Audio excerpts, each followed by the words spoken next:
Bismillahirrahmanirrahim. Alhamdulillahirabbil alamin.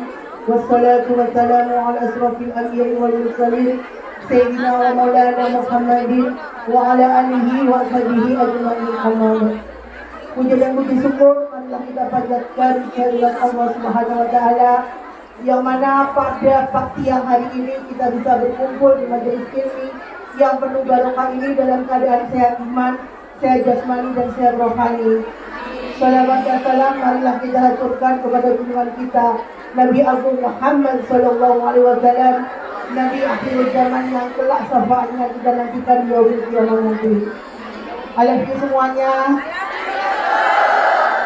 Terima kasih kepada teman-teman, sahabat, saudaraku, bagiku, adikku, anakku yang telah ikhlas mengikuti Bunda setiap yang saya up di Facebook maupun di Instagram saya.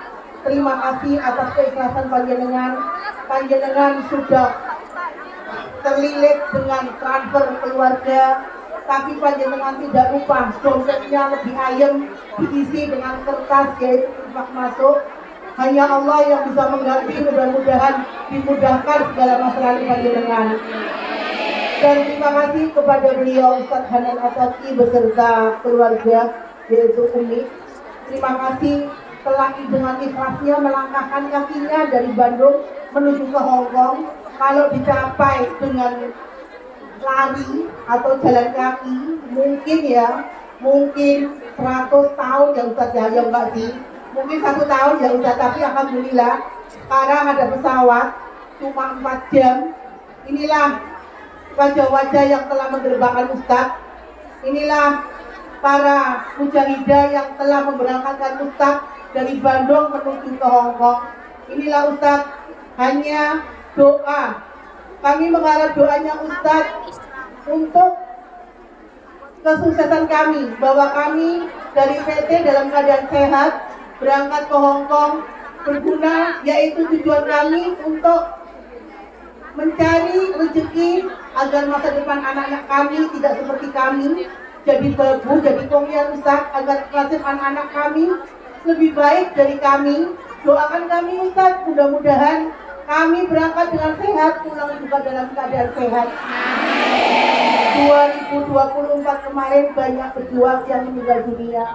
Mudah-mudahan 2025 banyak pejuang yang sukses. Nanti Ustaz mendoakan kami di akhir tausiahnya. Sekarang kita mendoakan Ustaz kado terindah. Kami tidak bisa kasih barang apapun kecuali doa Al-Fatihah. Ikhlas nopo mboten? Ustaz kemarin itu ulang tahun, milad yang ke-43. Siapa yang barengan sama Ustaz? Tapi Ustaz nggak mau, mintanya 34. Ya udah 18 tahun ya. Kita doakan mudah-mudahan Ustaz panjang umur, sehat walafiat. Semoga Ustaz dijauhkan dari segala fitnah. Semoga keluarganya Ustaz sehat walafiat. Jaga keluarganya. Al-Fatihah.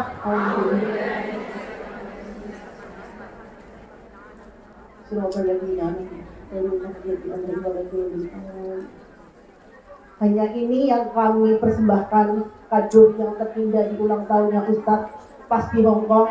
Kami tidak bisa ngasih apa-apa Ustaz, karena Ustaz sudah punya segalanya. Kalau kami mau ngasih sepatu, nanti Ustaz akan membawa toko sepatu nanti kalau satu-satu. Tapi kalau Al-Fatihah adalah sepanjang hidupnya Ustaz, mudah-mudahan doa kami diridhoi oleh Allah dan dikabulkan. Karena kami jelek-jelek begini adalah musafir Ustaz. Doanya musafir itu mustajab Ustaz. Ini 1000 orang Ustaz, 40 orang aja udah mustajab, apalagi 1000 orang Ustaz. Malaikat untuk mendoakan. Jadi saya yang tahu istilahnya Ustaz. Dan doa kami mudah-mudahan Ustaz gak melenggang sebelah kami ya. 2 bulan lagi Ustaz bisa datang lagi ya. Dan amin amin ya. Sekarang sudah saya akhiri. Mungkin panjenengan sudah mendengar sama saya. Nah, sekarang waktunya Ustaz, dan Bunda hanya minta maaf karena Bunda hanya bisa merentah dan membentak. Tapi kalau Bunda tidak membentak panjenengan ngarani bunda kok jarene sakit, ya kan? Masa bunda katanya merentah, ini ya panjenengan itu jane nggak sih nyuruh bunda ini nggak bergeming. Seharusnya panjenengan di setiap organisasi yang mengadakan itu manut kali ketua panitia nih, ya nak ya? Nggih, jadi cek teratur. Dah, saya akhiri. Wassalamualaikum warahmatullahi wabarakatuh. Waalaikumsalam warahmatullahi wabarakatuh. Kepada beliau Ustaz Hanan kami persilahkan.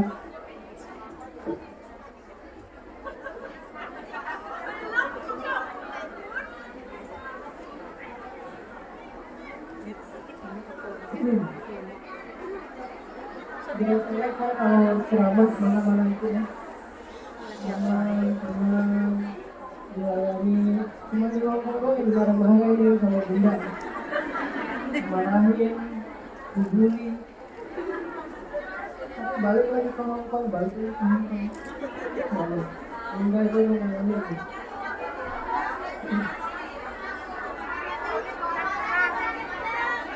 Coba bilang lu gimana, nanti gimana?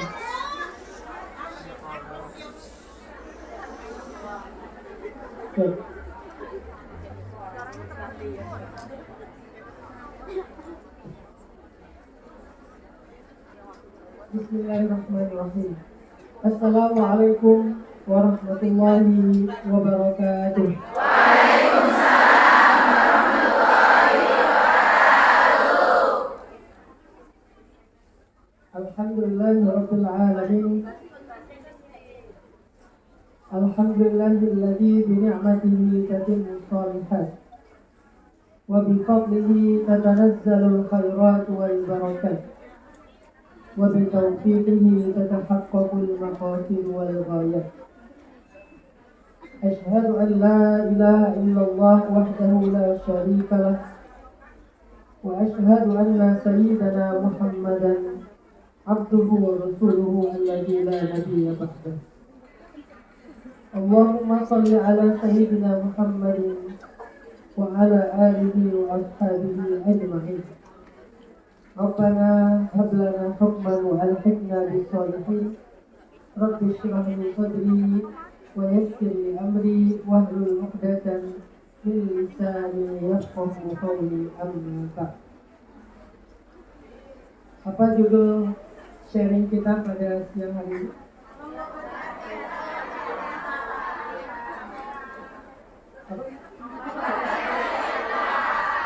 Bukan siksa kubur ya?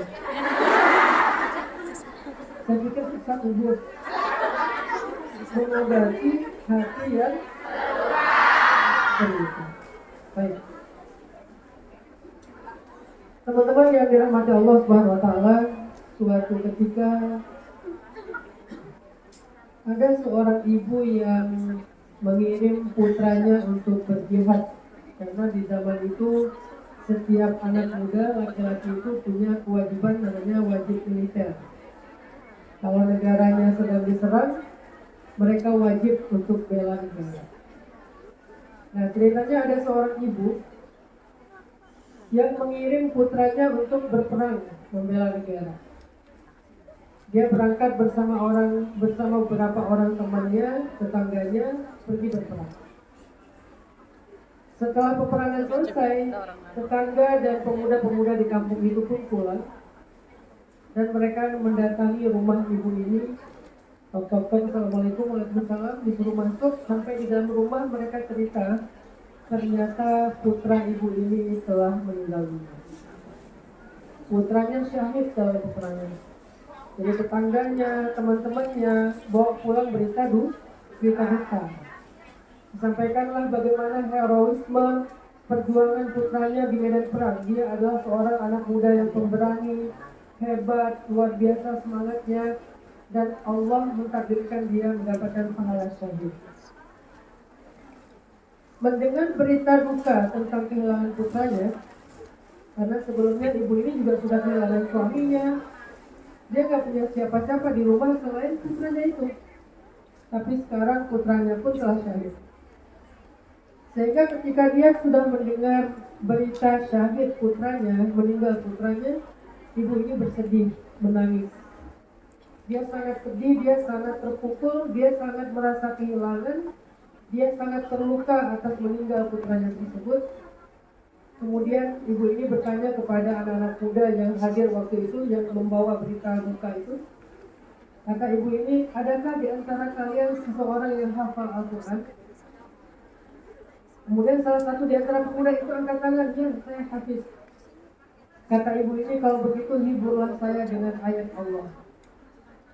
Kalau begitu bacakanlah satu ayat Al-Quran yang bisa menghibur kesedihan saya, yang bisa mengobati luka di hati saya, yang bisa menenangkan saya ketika saya sedang sangat merasa kehilangan putra saya.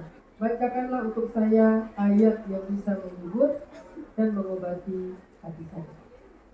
Akhirnya pemuda yang hafiz tersebut membacakan 3 ayat di dalam surat Al-Baqarah ayat 155 sampai 157. Ayatnya berbunyi, A'udzu billahi minasyaitonir rajim. Bismillahirrahmanirrahim. وَلَنَبْلُوَنَّكُمْ بِشَيْءٍ مِّنَ الْخَوْفِ وَالْجُوعِ وَنَقْصٍ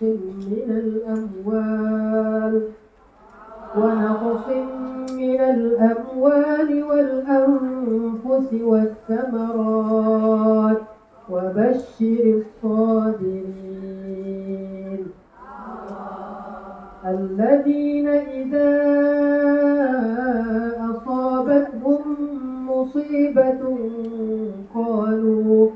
قالوا إنا لله وإنا إليه راجعون أولئك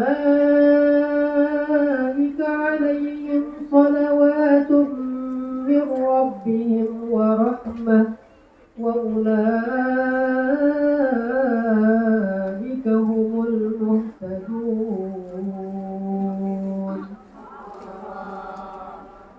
Ketika pemuda yang hafiz tadi selesai membacakan 3 ayat surat Al-Baqarah, ibu ini berhenti menangis. Kemudian dia mengangkat kedua tangannya, dia menengadah ke langit seraya berkata, Ya Allah, inna lillah wa inna ilaihi raji'un.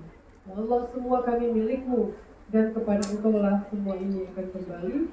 Aku ridho dengan kehilangan putraku. Seketika dia mengatakan, aku ridho dengan kehilangan putraku, ya Allah.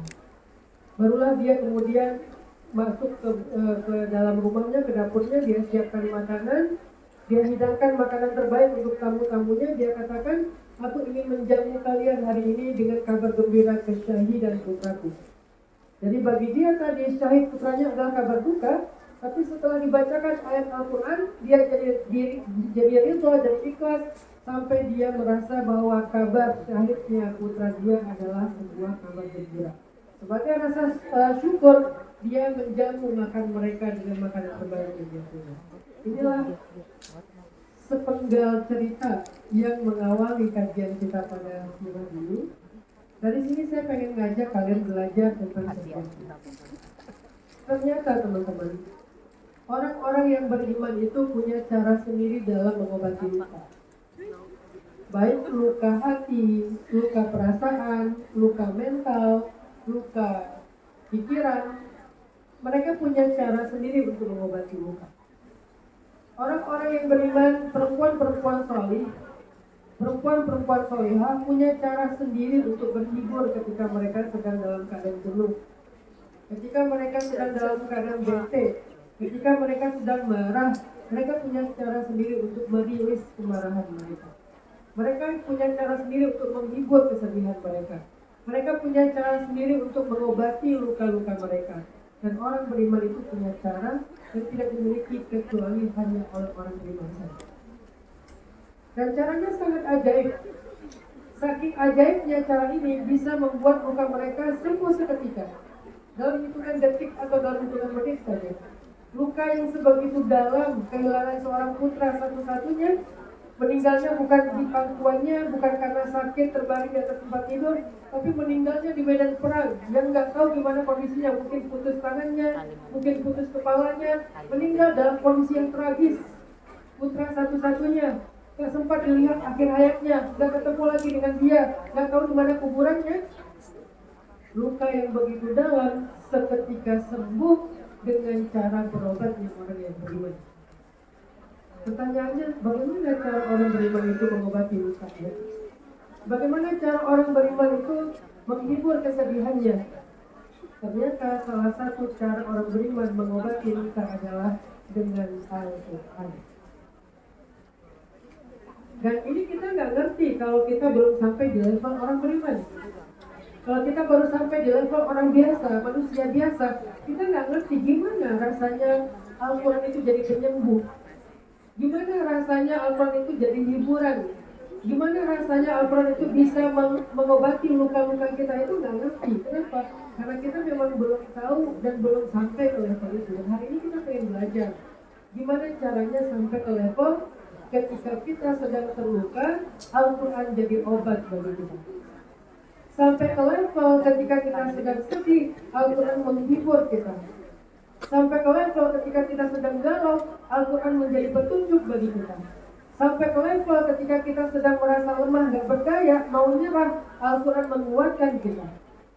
Karena itulah cara orang beriman bergaul dengan Tuhan. Dalam kisah ibu tadi kita mendengar sebuah hikmah yang luar biasa, betapa seorang ibu yang begitu cinta kepada putranya, kehilangan putranya dalam sebuah pertempuran, yang dia merasakan kesedihan dan luka yang sangat mendalam, tiba-tiba lukanya sembuh seketika saat dia mendengarkan ayat-ayat Al-Quran dibacakan. Nanti teman-teman buka di dalam surat Yunus, surat ke-10 ayat 57, Allah Subhanahu wa Ta'ala berfirman, Bismillahirrahmanirrahim. Ya ayyuhan nas qad ja'atkum maw'izatun min rabbikum wa shifaa'un lima fis sudur wa hudan wa rahmatul lil mu'minin.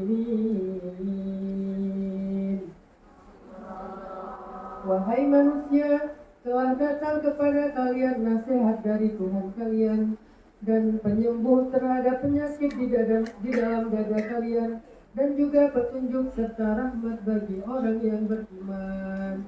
Ternyata salah satu di antara fungsi Al-Quran menurut surat Yunus ayat 57 adalah Shifa'un lima fis sudur. Al-Quran itu adalah penyembuh, bukan cuma obat. Karena obat ada yang berfungsi sebagai penyembuh, tapi banyaknya hanya sebagai pereda rasa nyeri. Kalau dalam obat fisik namanya painkiller. Salah satu painkiller yang paling terkenal itu adalah paracetamol. Kita kalau minum paracetamol, sembuh nggak sembuh, cuma meredakan rasa sakit, nyeri, sehingga akhirnya kita bisa tidur, gara-gara istirahat cukup lah, akhirnya kita bisa sembuh.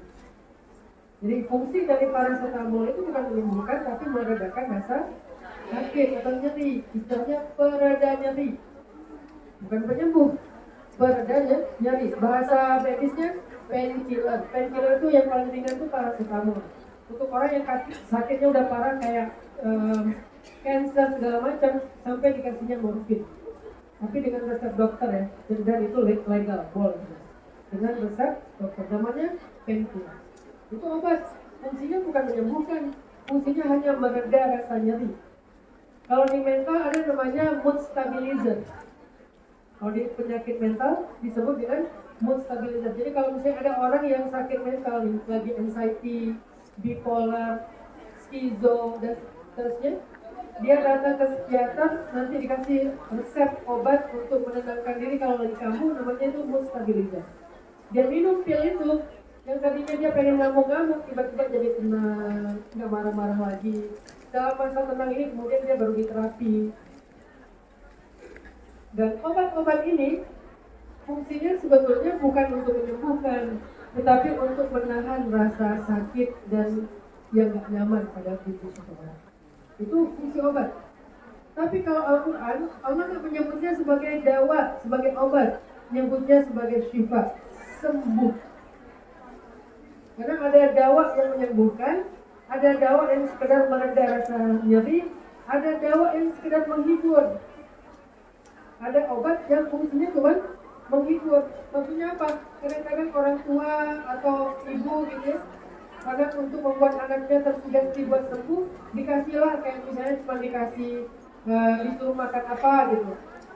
Coba makan ini nanti kamu sembuh. Saya tuh pulang ke Tuban, Jawa Timur ke tempat Umi. Ketika saya lagi nggak enak badan sama kakak ipar saya malah dikasih es teh. Kan sekarang es teh lagi viral nih. Iya. Saya kalau lagi nggak enak badan, kan nggak enak badan tuh harusnya nggak boleh minum es ya, karena lagi demam kan. Sama kakak ipar saya dibilang, ini nih cepet waras nih. Ini es tehnya enak banget, kalau kamu minumnya pasti kamu sembuh, karena aku kalau lagi sakit minumnya sembuh. Akhirnya saya minum, dengan sugesti yang kuat dari dia, sembuh. Padahal cuma es teh. Mungkin yang jual es tehnya udah haji kali ya, jadi sembuh. Jadi yang saya maksud di sini ada yang kadang-kadang obat beneran, ada yang obat sugesti. Dan sebetulnya fungsinya bukan menyembuhkan, tapi memunculkan rasa nyaman, memunculkan sebuah kepercayaan bahwa saya bisa sembuh. Nah, itu namanya dawa dalam bahasa Arab. Belum tentu sembuh, cuman mereda rasa nyeri doang, namanya dawaun. Kalau yang benar-benar sembuh, namanya bukan dawa, tapi syifaun. Dan Al-Quran istilahnya bukan dawa, tetapi syifa. Nabi sering menyampaikan tentang bab dawa. Dawaun min kulli da. Ini adalah obat untuk setiap penyakit, gitu kan? Obat untuk setiap penyakit. Tapi Al-Quran tidak menyebut istilah obat, menyebutnya istilah syifa, kesembuhan. Itu artinya salah satu di antara sifat Al-Quran itu adalah menyembuhkan. Al-Quran itu menyembuhkan, terutama untuk penyakit lima fis sudur. Apa yang berada dalam dada kita? Sakit hati, sakit mental, sakit perasaan. Sakit perasaan itu kayak marah, sedih, kecewa, tersinggung. Sakit-sakit yang berada dalam dada kita itu semuanya tentang psikologi kita, psikis kita. Itu obatnya yang bisa menyembuhkan, kata Allah, adalah Al-Quran. Sedihnya seseorang akan hilang karena Al-Quran. Marahnya seseorang akan reda karena Al-Quran. Merasa bimbangnya seseorang akan menjadi tenang karena Al-Quran. Kenapa? Karena Al-Quran itu sifatnya syifa'un lima fis sudur. Firman Allah di dalam surat Yunus ayat 57.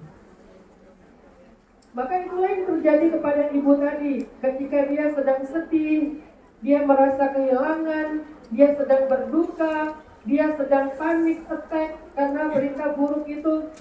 Dalam keadaan sangat sedih, sangat kecewa, sangat kehilangan, sangat berduka, yang luar biasa lukanya. Tiba-tiba ibu ini, karena dia seorang perempuan beriman yang soleha, dia bilang, adakah di antara kalian yang hafal Al-Quran? Karena kalau hafal Quran bisa membaca surat apa aja, ayat apa aja. Satu orang pemuda angkat tangan, iya ibu, saya hafal Al-Quran, kenapa? Tolong hibur saya dengan ayat-ayat Allah. Dia gak bilang tolong hibur saya dengan akun TikTok yang lucu. Dia gak bilang tolong hibur saya dengan berita-berita yang aneh. Dia gak tolong hibur saya dengan belanja.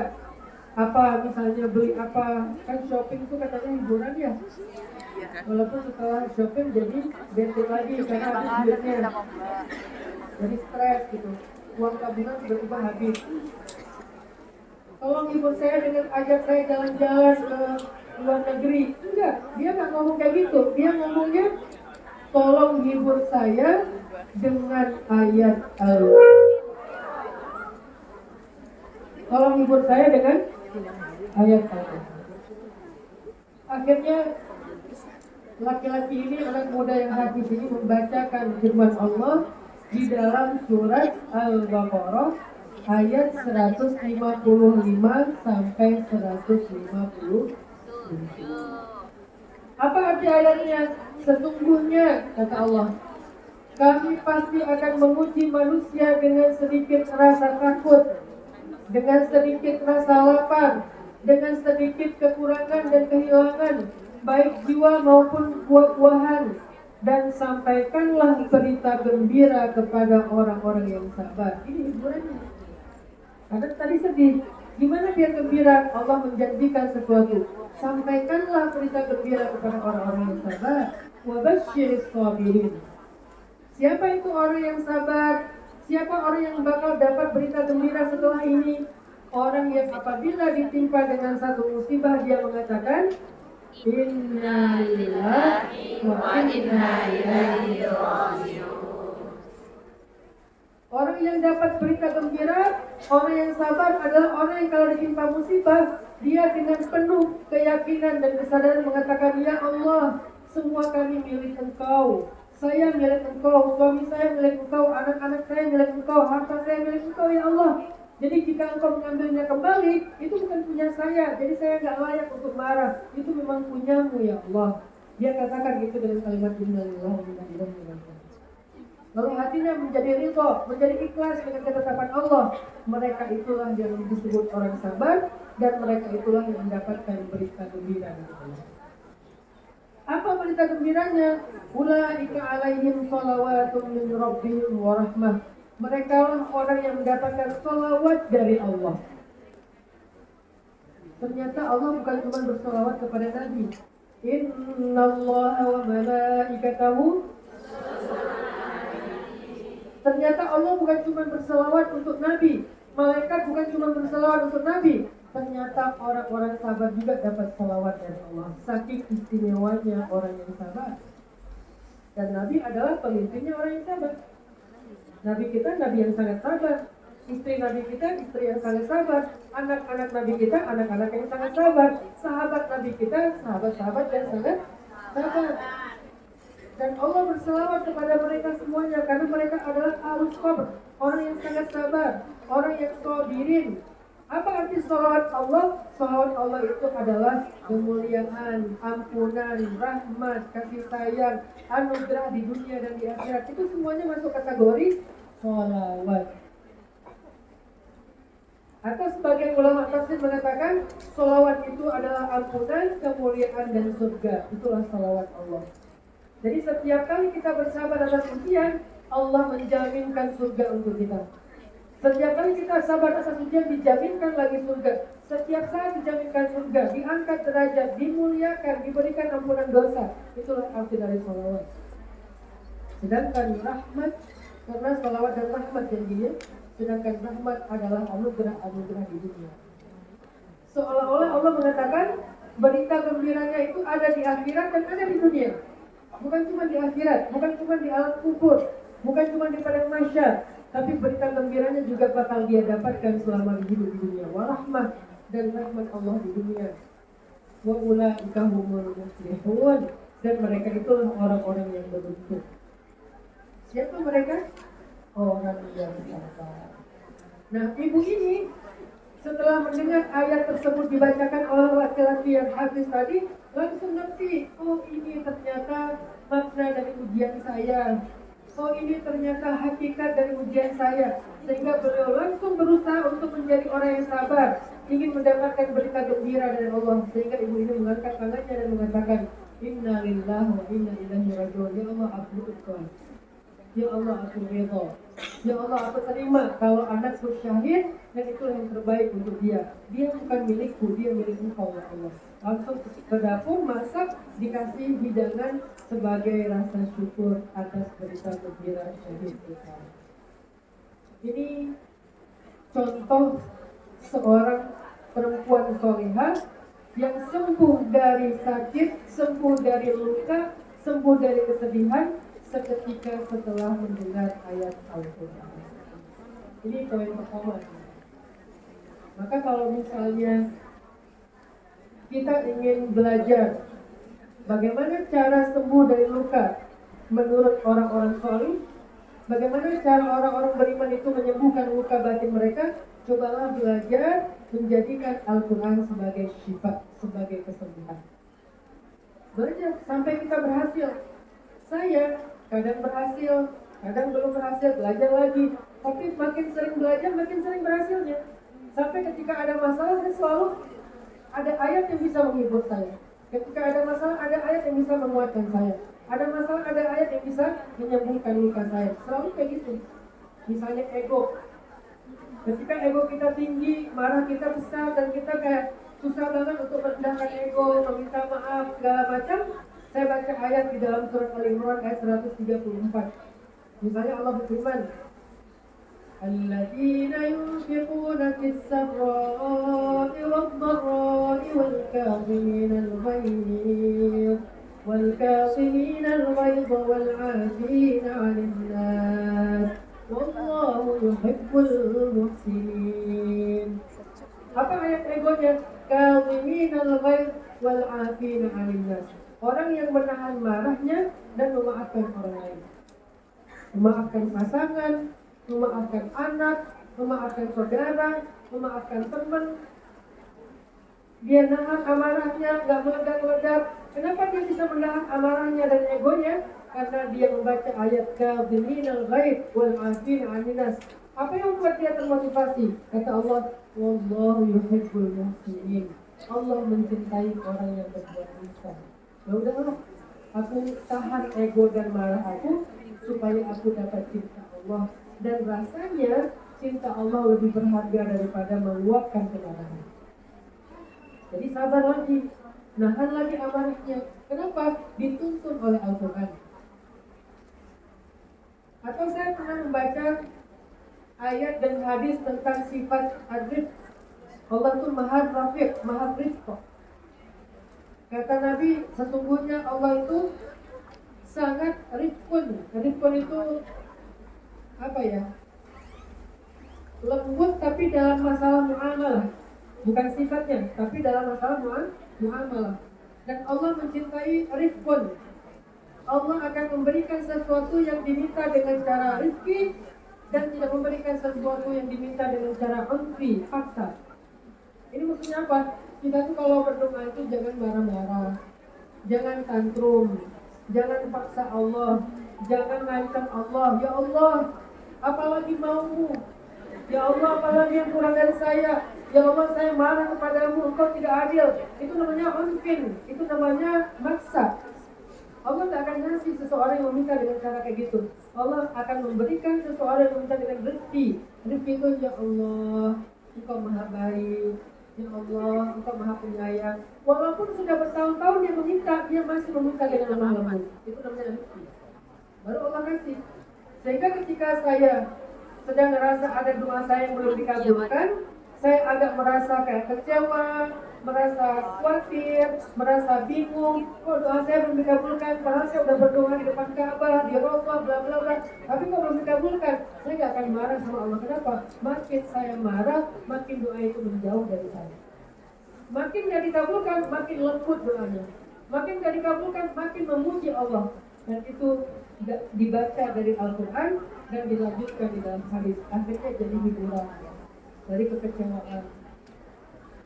Atau kalian yang ngerasa kayak sering dilupakan, sering nggak ngerasa itu? Dilupakan sama teman, nggak diajak jalan, dilupakan sama pasangan, akhirnya WA-nya nggak dibaca-baca, udah WA seharian nggak diirit-irit, dilupakan oleh orang yang kita bantu, nggak diucapkan terima kasih, nggak dihargai, nggak di-mention, nggak disebut. Kita sering ngerasa dilupakan sama manusia. Kok dia nggak ingat ya jasa-jasa aku, kok dia nggak ingat ya kebaikan aku, kok dia nggak ingat ya ulang tahun aku misalnya. Giliran dia ulang tahun kita mesti dia hadiah.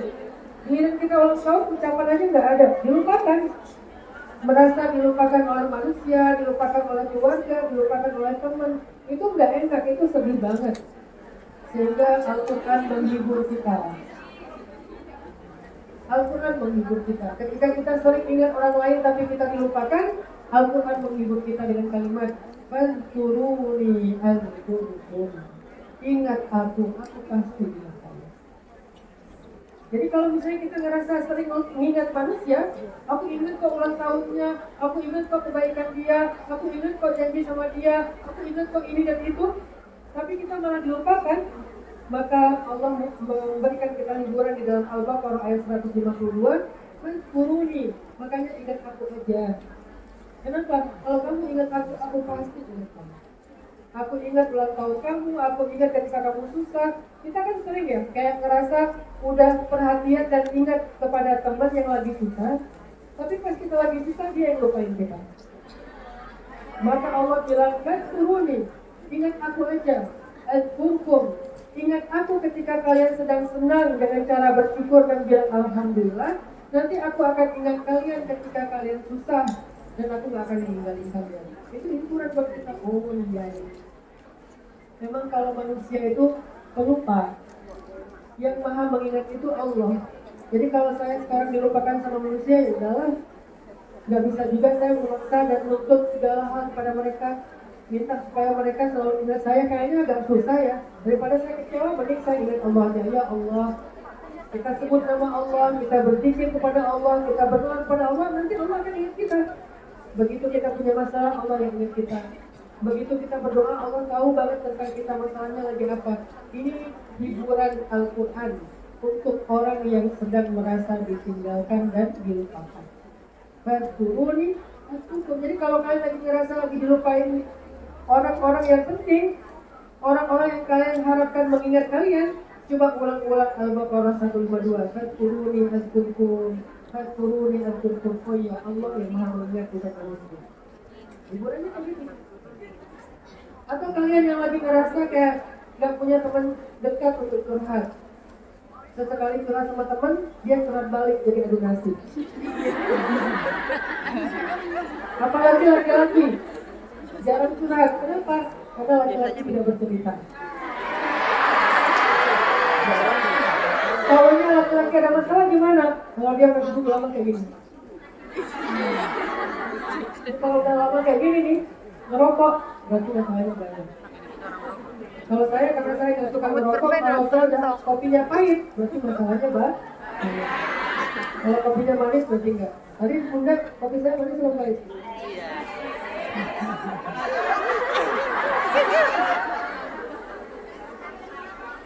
Manis sama pahit, Bun. Sekarang.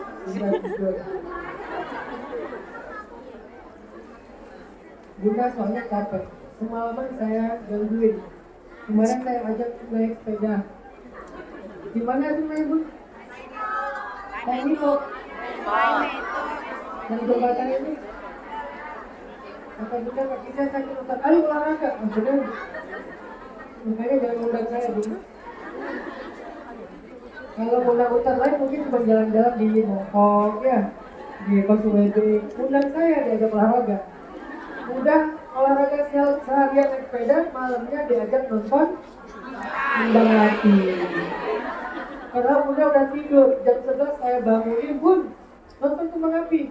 Saya lagi tidur, Ustaz, harus ikut. Akhirnya pas dengar ceramah kan,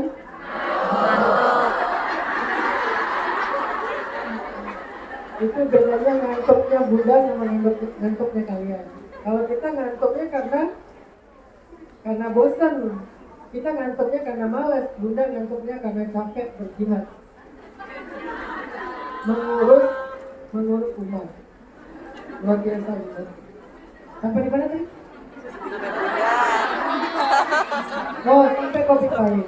Kalau kalian ngerasa nggak punya teman cerita, kalian nggak punya sahabat, kalian nggak bisa curhat ke siapa-siapa, dan nggak mungkin juga kalian curhat ke sosial media, ke WA status, dan seterusnya, karena curhat kepada netizen itu seburuk-buruk curhat. Jangan pernah curhat di WA status, jangan pernah curhat di WA story, jangan pernah curhat di IG dan di TikTok. Curhat saja di Facebook. Jangan pernah curhat di sosial media. Terus curhatnya kemana? Allah Subhanahu wa Ta'ala berfirman di dalam Al-Baqarah 186. وإذا سألك عبادي عني فإني قريب أجيب دعوة الداعي إذا دعان. Kalau hambaku bertanya kepadamu tentang aku, katakanlah kepada mereka, sesungguhnya aku dekat. Aku dekat. Aku sahabatan sama kamu. Aku nggak jauh. Uji dakwah terda'i dadaan. Aku pasti merespon. Aku pasti menjawab setiap orang yang memanggil aku, yang berdoa kepadaku, yang curhat kepadaku, pasti aku akan merespon mereka. Ini menunjukkan Allah itu pengen kita tuh gak sedih. Kalau kita lagi gak punya teman curhat, ya udah curhat aja dengan doa yang panjang, ngomong kepada Allah. Gimana Allah dekat? Allah dengar nggak? Dengar, bukan cuma dengar lagi, dijawab sama Allah. Cuman jawabannya bukan dalam bentuk bunyi, bukan dalam bentuk verbal. Jawabannya terasa di hati kita, muncul ketenangan. Jawabannya terasa dalam kehidupan kita, muncul jalan keluar, solusi. Itu jawaban dari Allah. Buat apa kita curhat sama teman, kita dengar jawaban dia tapi nggak jadi solusi? Ada sih jawabannya kedengaran, tapi nggak menyelesaikan apa-apa. Mending dijawab yang tidak terdengar tapi menyelesaikan banyak hal. Dan Allah sebaik-baik tempat untuk Tuhan. Ini hiburan bagi mereka yang butuh teman curhat. Ada banyak lagi dari ayat-ayat yang lain. Sehingga Al-Quran itu harusnya yang menjadi penyembuh, hiburan, obat bagi orang beriman ketika mereka sedang mendapatkan masalah hidup. Seperti ibu yang tadi. Ini poin pertama, Al-Quran sebagai syifa. Ada 3 poin ya. Poin yang kedua, bagaimana cara supaya Al-Quran itu benar-benar ngaruh ke hati kita, Ustaz? Benar-benar berpengaruh ke dalam jiwa kita, Ustaz. Karena kita selama ini udah mencoba baca Al-Quran tapi nggak ngaruh. Bagaimana caranya Al-Quran itu bisa menjadi obat bahkan keajaiban dalam masalah hidup kita? Karena kita nggak pengen ada masalah tapi nggak ada jalan keluar. Kita pengen ada jalan keluar, bahkan jalan keluarnya itu ajaib. Apa arti ajaib? Ajaib itu artinya di luar nalar. Itu arti ajaib.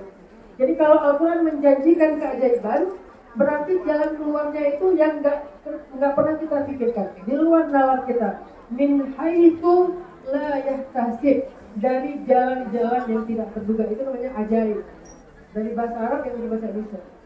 Ajaib jadi ajaib. Bagaimana cara mendapatkan jalan keluar yang ajaib? Walaupun kita nggak bisa mikirin secara logika kita, kayaknya nggak ada jalan keluar deh. Ada, karena nggak ada yang nggak mungkin bagi Allah. Gimana caranya? Supaya Al-Quran itu bisa menyembuhkan luka terdalam kita, menyembuhkan marah terbesar kita, mengurangi beban terberat kita, melapangkan dada kita yang sangat sempit waktu itu. Gimana caranya? Apa syaratnya? Poin yang kedua tadi adalah kita tidak bisa menjadikan Al-Quran sebagai obat dan penyembuh kecuali kalau kita iman, yakin dan percaya kepada ayat-ayat. Syaratnya yakin dan percaya. Semakin besar keraguan kita terhadap kebenaran Al-Quran, semakin Al-Quran itu tidak lagi berpengaruh dalam hati kita. Semakin besar ruang keraguan di dalam hati kita terhadap Al-Quran, semakin Al-Quran itu tidak akan jadi lagi keajaiban dalam hidup kita. Jadi kalau kalian pengen melihat Al-Quran membangun keajaiban, kalau kalian pengen melihat Al-Quran itu berpengaruh ke dalam hati kalian, syaratnya cuma satu, yakin dan percaya. Makanya akhir dari ayat 57 surat Yunus itu adalah lil mu'minin. Semua itu akan berpengaruh kepada orang yang beriman, orang yang percaya. Makanya seorang ulama tasawuf yang bernama Syekh Sahal At-Tustari dari Khorasan pernah menyampaikan tentang apa makna dari yakin, apa makna dari percaya ataupun iman. Kata beliau, al-yakin huwas sukun. Yakin itu adalah sukun. Sukun itu artinya tenang. Artinya apa? Orang semakin yakin semakin tenang, semakin ragu semakin bimbang, semakin terguncang. Setiap keraguan hanya melahirkan guncangan di dalam diri kita. Dan setiap keyakinan akan mengilhamkan ketenangan di dalam hati kita. Jadi siapa yang punya tenang ya belajar yakin. Yakin kepada Allah, yakin dengan firman Allah, yakin dengan sunnah Rasulullah, yakin dengan janji-janji Allah. Itulah yang akan mendatangkan ketenangan dan kenyamanan. Tapi semakin ragu, semakin terguncang, bimbang, terombang-ambing. Ragu sama Allah, ragu kepada Al-Quran, ragu kepada hadis, ragu kepada ulama, yang semakin terguncang dan terombang-ambing. Maka syarat satu-satunya untuk menjadikan Al-Quran sebagai obat atau penyembuh adalah belajar yakin dan percaya. Dzalikal kitab la raiba fih. Itulah Al-Quran yang tidak ada keraguan, baru dia menjadi hudan lil muttaqin, petunjuk bagi orang bertakwa. Kalau kita ragu nggak akan jadi petunjuk. Dia nggak akan tunjukin kita jalan keluar, dia nggak akan tunjukin kita harus bagaimana kita menghadapi ujian, dia nggak akan jadi petunjuk karena kita ragu. Maka syarat untuk mendapatkan petunjuk Al-Quran adalah iman, yakin, dan percaya. Itu nomor 2. Sehingga yuk belajar yakin, belajar iman. Gimana cara belajar iman? Coba nanti di rumah cari di YouTube bukti-bukti kebenaran Al-Quran. Cari itu. Kata kuncinya bukti-bukti kebenaran Al-Quran. Ada bukti alamiah, ada bukti ilmiah, ada bukti hikmah, ada bukti sejarah, ada banyak bukti. Yang paling gampang bukti ilmiah misalnya. Bagaimana penciptaan manusia secara organ biologis dijelaskan oleh Al-Quran. Padahal pada masa itu ilmu biologi belum semodern sekarang. Ilmu biologi belum ada mikroskop, belum ada alat-alat scan yang bisa membaca organ-organ dalam tubuh kita. Dan sekarang kita bisa di-scan, bisa di-ronsen gitu kan. Dulu nggak ada ronsen. Bagaimana Nabi tahu organ tubuh manusia, ada hatinya, ini menyambungnya dengan ini, dibentuk dari segumpal darah, kemudian menjadi daging, kemudian menjadi organ, dan seterusnya.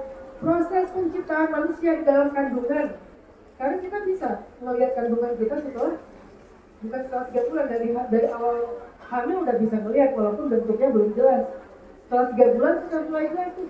Sebulan sekali di apa namanya? Di USG. Sebulan sekali USG, makin kebentuk. Dulu zaman Nabi tidak ada USG. Terus gimana Nabi dan Al-Quran itu bicara tentang bayi janin? Itu bukti ilmiah tentang kebenaran Al-Quran. Belum lagi nanti di surat Ar-Rahman tentang pertemuan 2 laut, tentang bintang-bintang, tentang matahari dan bulan, tentang sungai di bawah laut, tentang gunung, tentang pohon, tentang hewan, banyak. Maka coba cari nanti di YouTube, kalau kalian pengen belajar iman, bukti-bukti kebesaran Al-Quran secara ilmiah, secara sejarah, secara hikmah, atau secara alamiah, bebas terserah kalian. Itulah cara kita belajar iman. Supaya apa? Supaya yakin kita bertambah, supaya percaya kita itu makin kuat. Yang tadi saya sampaikan, makin yakin, makin tenang. Makin yakin, Al-Quran makin jadi petunjuk. Makin ragu, tidak ada hudan. Baru menjadi hudan kalau la raiba fih, tidak ada keraguan sekecil apapun. Baru dia hudan dan muttaqin. Nanti dijelaskan lagi di ayat berikutnya, ulaika ala hudan min rabbihim. Mereka itulah siapa mereka? Orang-orang beriman, orang-orang yang percaya, orang-orang yang yakin akan mendapatkan petunjuk dari Tuhan mereka. Memang syaratnya yakin. Selama ini kita membaca Al-Quran gak benar-benar yakin.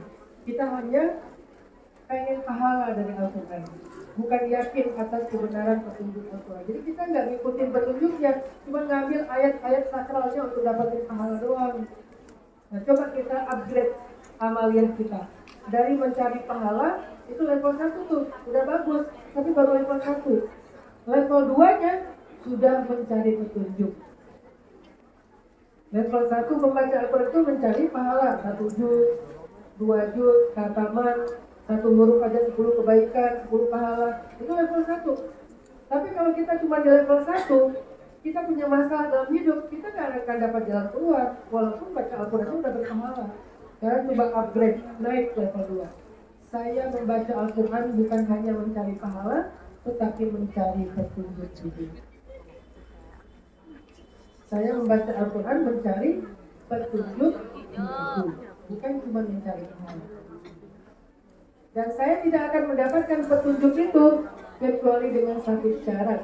Saya percaya, saya yakin, saya beriman dengan semua ayat yang Allah bawa. Semuanya benar, nggak ada yang salah, nggak ada yang bohong, nggak ada yang nge-prank saya. Semuanya benar. Mau saya ngerti atau saya nggak ngerti, semuanya benar. Itulah yang kita belajar yakin. Dan itu ada di rukun iman. Salah satu dari antara rukun iman yang benar adalah percaya kepada Alkitab, Al-Quran. Jadi kalau kita membaca ayat, kita masih mikir, benar nggak ya? Emang Allah akan menunaikan janji ini? Emang ada janji kayak gini? Bahwa orang-orang yang sabar itu akan mendapatkan berita gembira. Saya udah sabar, kok nggak gembira, berarti udah mulai ragu. Dengan keraguan itu, Allah gak akan memberikan apa-apa untuk kita. Tetap yakin. Tapi saya udah sabar 10 tahun Ustaz. Mau 100 tahun, mau 1000 tahun. Siapa yang 1000 tahun kurang 50? Nabi Nuh alaihissalam. Siapa yang minta anak selama 50 tahun? Nabi Ibrahim dan Nabi Zakaria. Siapa yang sakit belasan tahun? Nabi Ayub. Siapa yang terasing di bawah lautan yang sangat dalam ditelan sama ikan? Nabi Yunus. Siapa yang terusir dari kampungnya jauh-jauhnya? Nabi Musa.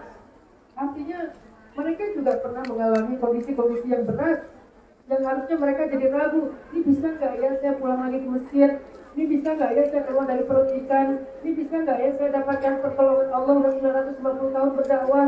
Ini bisa nggak ya saya punya anak padahal saya udah tua, istri saya sudah menopang, udah 50 tahun saya berdoa nggak punya anak. Ternyata mereka nggak berubah, masih tetap yakin. Doanya masih sama. Dari 50 tahun yang lalu sampai sekarang doanya masih sama, kita anak padahal tulangnya sudah melemah, istrinya sudah menopang. Akhirnya Allah tunjukkan janji Allah.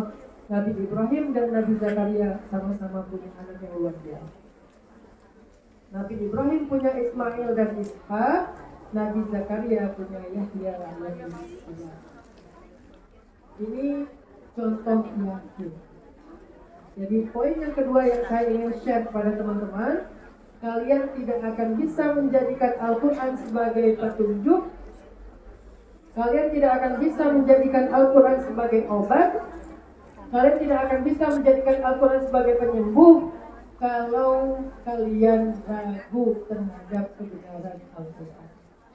Sehingga challenge kita saat ini adalah bagaimana belajar yakin. Buka di YouTube paling gampang. Saya nggak ngasih tahu cara-cara lain karena banyak, dan yang lain mungkin agak susah. Yang paling simpel tuh cari aja di YouTube bukti-bukti kebenaran Al-Quran. Semakin banyak bukti yang kalian temukan, semakin kalian yakin. Dan yakin itulah yang akan menjadi jalan keluar dari setiap masalah. Cari aja di YouTube.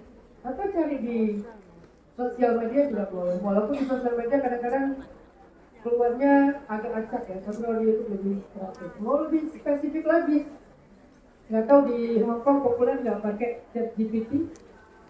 Mungkin sebagian udah mulai pakai ChatGPT, AI. Coba cari di AI bukti-bukti ilmiah kebenaran Al-Quran, itu keluar tentu di ChatGPT. Supaya apa? Supaya makin yakin.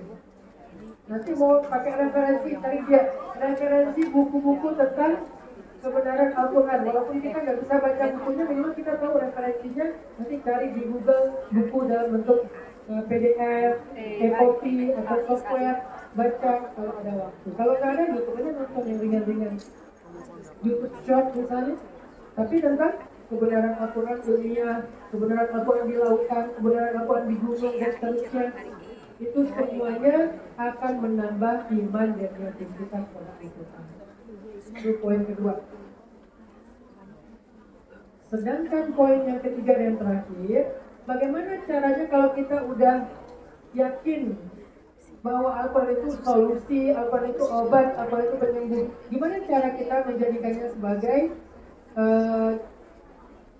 hiburan atau solusi dan obat ketika kita sedang sakit, ketika kita sedang terluka, ketika kita sedang sedih?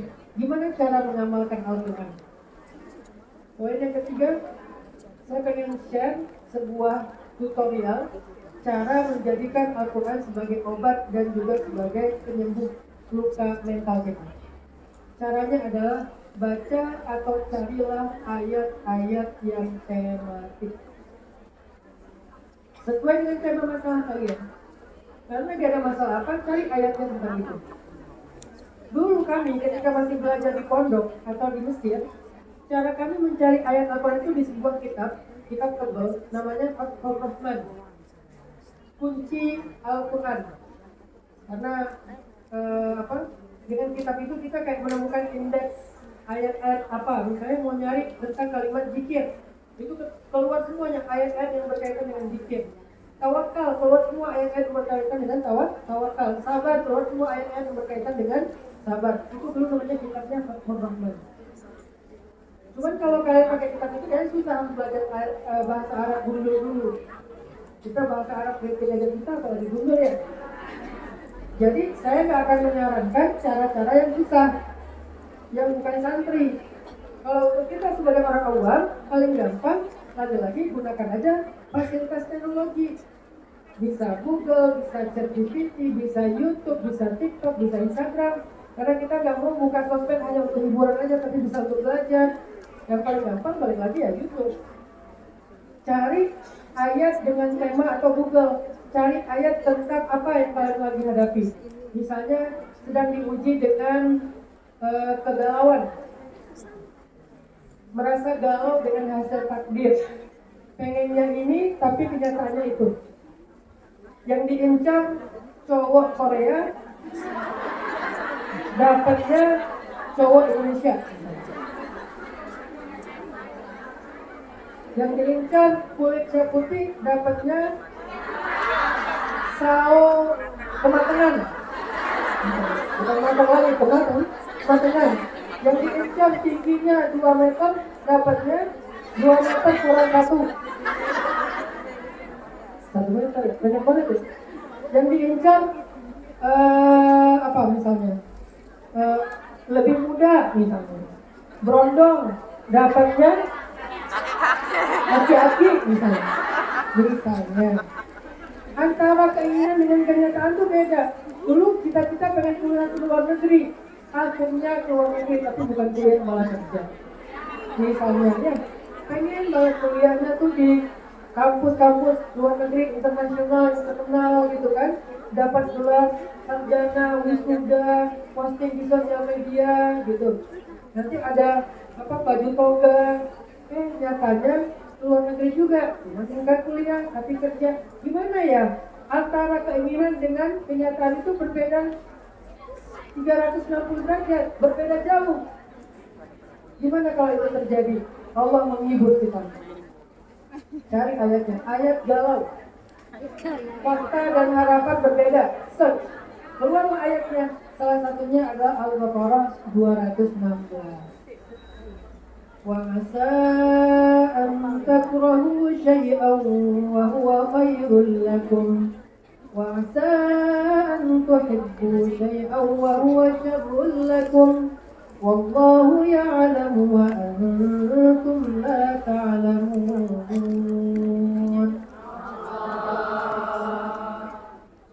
Bisa jadi kalian benci sesuatu padahal itu baik untuk kalian, dan bisa jadi kalian menyukai sesuatu padahal itu buruk untuk kalian, dan Allah lebih tahu sedangkan kalian tidak tahu. Jadi jangan sok tahu. Itu bukan ayat ya. Dengan kita membaca ayat ini, kita jadi kayak terhibur. Oh iya ya, memang saya dulu pengen kuliah luar negeri, tapi Allah takdirkan saya keluar negeri, tapi bukan kuliah, kerja. Allah lebih tahu yang terbaik buat saya. Allah lebih tahu yang terbaik buat saya. Kalau kuliah, saya masih mengandalkan orang tua, membebani orang tua. Kalau kerja, sekarang saya malah membantu orang tua. Sedangkan membantu orang tua itu adalah salah satu bentuk birrul walidain, pintu surga. Berarti saya sekarang memang nggak kuliah ke luar negeri, tapi saya menjemput pintu surga ke luar negeri. Allah lebih tahu. Atau siapa tahu kalau jodoh kita bukan di Amerika dan di Inggris, tapi di Hong Kong. Misalnya, kalau nggak di Hong Kong, di bandara transit pas pulang dari Hong Kong, ketemunya di bandara. Siapa ketemunya? Ya mungkin pramugara atau pilot. Kalau yang minimal handling bandara. Pokoknya Allah lebih tahu, kita nggak tahu hikmahnya apa. Bisa aja, misalnya nih, kalian kuliah, kalian kerja ke luar negeri, pulang-pulang udah punya sawah, udah punya rumah, udah punya modal, sehingga di usia 30 tahun atau 35 tahun, ketika yang kuliah masih baru aja lulus S3, kalian udah mulai membuat merintis usaha dengan modal yang cukup. Bahkan sawah kalian sudah menghasilkan. Mereka masih nyari-nyari kerja, kalian sudah menghasilkan. Mereka masih nyari kerja, kalian sudah sedekah. Allah lebih tahu dan kita nggak tahu. Itu hiburannya. Makanya jangan. Jadi cari ayat sesuai dengan tema yang sedang kita alami. Misalnya lagi sempit dada banget nih. Aduh kenapa ya aku sesek banget, sempit dada banget dengan kenyataan ini. Hidup jadi kayak gini ya, kenapa beban banyak banget ya, kenapa saya doang yang diberikan beban. Saya harus ke luar negeri, ngurus keluarga, ngurus orang tua, kadang bahkan ngurus suami, ngurus anak. Kok sempit banget ya dada saya ya, gimana biar lapang dada? Karena lapang dada itu bahasa Jawanya lego. Semua kita pengen lapang dada, kamu sempit dada dalam hidup. Lawannya legowo itu apa? Bundel. Bundel. Saya nggak pengen bundel. Saya nggak pengen nyesek. Saya pengennya tuh legowo, saya pengennya tuh syarhus sadar. Maka Allah memberikan kita ayat bagaimana cara dia lapang dada. Allah bilang alam nashrah laka sadrak. Bukankah kami telah melapangkan dadamu? Gimana caranya? Yakinilah satu kalimat yang diulang-ulang di surat itu. Apa kalimatnya yang diulang-ulang? Fa inna ma'al usri yusra. Inna ma'al usri yusra. Tarik depan. Sesungguhnya bersama kesulitan ada kemudahan, dan bersama kesulitan ada kemudahan. Coba ulang-ulang kalimat itu kata Allah. Makanya di Al-Quran ayat itu diulang-ulang, biar kita ulang-ulang juga. Nanti kalimat penutupnya di surat itu, wa ila rabbika farghab, kepada Tuhanmu lah engkau berharap supaya ada kemudahan setelah kesulitan. Berharap lagi supaya ada kemudahan setelah kesulitan. Itu yang bikin dada kita lapang. Itu yang bikin dada kita lapang. Dan ini bukan ceramah teman-teman. Ini yang saya sampaikan adalah pengalaman hidup saya pribadi. Setiap kali ada yang bikin saya sesek sempit dada, saya baca ayat itu dan saya percaya setelah ini ada kemudahan. Setelah ini ada kemudahan. Setiap kali ada kesulitan, pasti ada kemudahan. Kenapa? Mereka itu berdua itu pasangan, tidak akan terpisah. Setiap kali ada kesulitan, berarti dia datang bareng dengan kemudahan. Walaupun jarak waktunya berbeda-beda, ada yang sehari, ada yang seminggu, ada yang sebulan, ada yang setahun, tapi ada. Sehingga saya yakin, karena yakin, wa ila rabbika farghab, saya minta sama Allah memberikan kemudahan itu, jadi lapang dada lagi. Itu ayat berikutnya. Kalau kita beriman, ada banyak sekali ayat-ayat di dalam Al-Quran yang sifatnya tematik. Itulah kenapa Al-Quran turun kepada Nabi itu secara tematik, tidak secara teratur. Kan nggak nyusun. Ayat pertama yang turun kepada Nabi surat apa? Surat Al-Alaq, Iqra. Kenapa nggak Al-Fatihah? Kan di Al-Quran urutannya Al-Fatihah dulu. Karena Al-Quran tidak turun secara urutan ayat, tetapi turun sesuai dengan kebutuhan masalah yang sedang dihadapi Nabi. Namanya tematik. Maka begitulah cara kita mengamalkan Al-Quran, juga tematik. Jadi nggak bisa ngamalin Al-Quran itu secara urutan. Saya mau ngamalkan Al-Baqarah dulu. Kalau emang kita lagi nggak punya masalah dengan Al-Baqarah, ya kita bisa ngamalinnya sesuai dengan tema hidup kita. Saya lagi ada masalah dengan kehilangan, berarti ayat-ayat tentang kehilangan. Saya lagi ada masalah dengan teman yang kerja ketemu saya, nanti ngomong gini, pinjam dulu 100. Saya lagi punya masalah dengan pasangan saya nuntut saya untuk selalu sempurna. Saya bisa masak, harus bisa ini, harus bisa itu. Dia selalu nanya, kamu nggak bisa masak? Saya bilang, saya bisa masak, tapi it's not my passion, mas. Bisa sih, tapi bukan passion saya, gitu kan. Gimana dong? Saya pengen kayak istri yang itu tuh, yang istrinya itu nggak bisa apa sih, bisa masak tapi nggak suka masak. Siapa? Ya itulah. Saya pernah ngajar di rumah dia. Saya ngeliat dia kayak dia santai banget gitu, nggak masak, nggak beres-beres, nggak apa gitu kan. Sama anak yang santai banget, wah beda emang. Kalau uang belanja bulanannya udah berapa digit sama beda sih. Jadi kan banyak ibu-ibu se-Indonesia Raya tuh pengen kayak kita ya. Aku bisa masak, tapi aku nggak suka. Sedangkan suami saya, ya Allah, setiap hari untuk masak ini, masak itu, ya rawon lah, ya pecel lah, ya apalah gitu. Allah gimana? Ada ayatnya tentang fasolihatu qanitatun hafizatun lil ghaib. Perempuan soleh adalah ada kisahnya di surat Al-Mujadalah, ada An-Nur, ada At-Tahrim, ada banyak.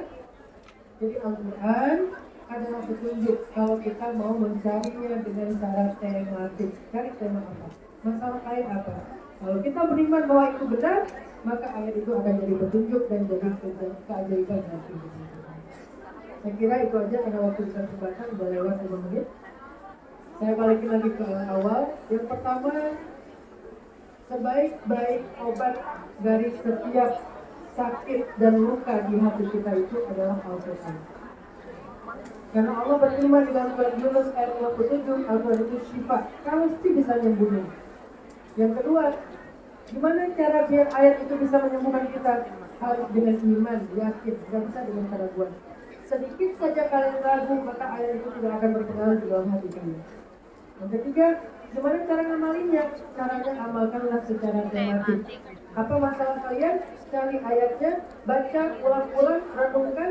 Semoga itu akan menyentuh hati, kemudian memberikan kita kepada Indonesia. Saya kira 3 hal itulah yang bisa saya sampaikan. Karena setelah ini masih ada sesi Umi hadir. Dan insya Allah menurut saya beliau lebih berilmu. Nanti akan menyampaikan materi yang lebih dalam lagi tentang masalah obat nanti. Tapi sebelum kita masuk kepada sesi Umi, saya pengen ngajak teman-teman sekalian untuk menjalankan satu sunnah dan tradisi majelis ilmu. Apa tradisi majelis ilmu? Dulu para ulama ketika belajar, mereka juga berinfak di dalam majelis ilmu. Jadi bukan paksaan, bukan kewajiban, tetapi sebuah kesadaran. Mereka tuh pengen dapat berkah ilmu dengan cara bersedekah di majelis ilmu, bukan bersedekah di luar. Bersedekah di luar ada pahalanya sendiri. Tapi khusus bersedekah di majelis ilmu, dulu bersedekahnya dengan roti, dengan air putih, bahkan kadang dengan parfum. Kalau kalian yang pernah umrah itu nanti lihat ya, di negara Arab itu kalau ada majelis ilmu tuh mereka suka bagi-bagi parfum, bagi-bagi permen, bagi-bagi zabadi itu, yogurt, bagi-bagi kayak gitu-gitu untuk orang dalam majelis ilmu biar nyaman atau untuk mendukung dakwah dari majelis ilmu itu supaya mereka dapat keberkahan majelis. Nah, kita hari ini pengen menghidupkan kembali tradisi bersedekah di majelis. Untuk apa? Untuk mendukung program dakwah kita sendiri yang ada di Hong Kong. Sehingga dengan sedekah-sedekah ini, insya Allah program dakwah yang ada di Hong Kong itu selalu ramai, selalu rutin diadakan.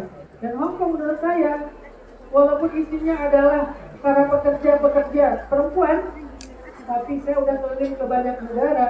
Hong Kong adalah negara yang paling sering mengadakan majelis ilmu dan mendatangkan ulama dari Indonesia.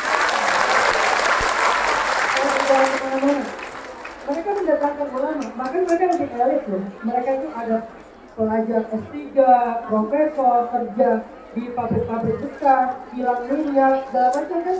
Saya pernah ke Qatar, isinya itu kerja di kilang minyak itu. Gaji terendah yang saya tahu dari mereka itu 30 juta. Gaji terendahnya, rata-rata 50, 100, 150. Saya ke Jepang juga perawat-perawat kan. Saya ke Eropa, misalnya di Eropa itu ya mereka tuh ada yang bisnis, ada yang apa, segala macam misalnya. Saya diundang ke negara-negara itu, tapi saya ngeliat Hong Kong itu karena tiap minggu ada taklim. Masya Allah, mendatangkan para kiai, para habaib, para ustadz, para munsyid, sholawat, mendatangkan selawat juga. Ada nggak sih? Ya, selawat ya. stand up comedy gitu? Enggak, soleh banget, Masya Allah. Itu menunjukkan bahwa jangan lihat apa pekerjaannya, tapi lihat bagaimana semangat mereka dalam ilmunya. Dan kalian salah satu yang terbaik yang pernah saya. Yuk, kita sambil sholawatan, nanti akan ada terbangnya, akan ada sorban keliling. Yuk kita coba sama-sama budayakan sedekah di sorban keliling dengan cara sambil bersedekah sambil doa. Nanti panitia sholawatan, kalian sedekah doa. Karena berdoa ketika bersedekah itu mustajabah. Doakan siapapun yang kalian harapkan kebaikannya. Silakan.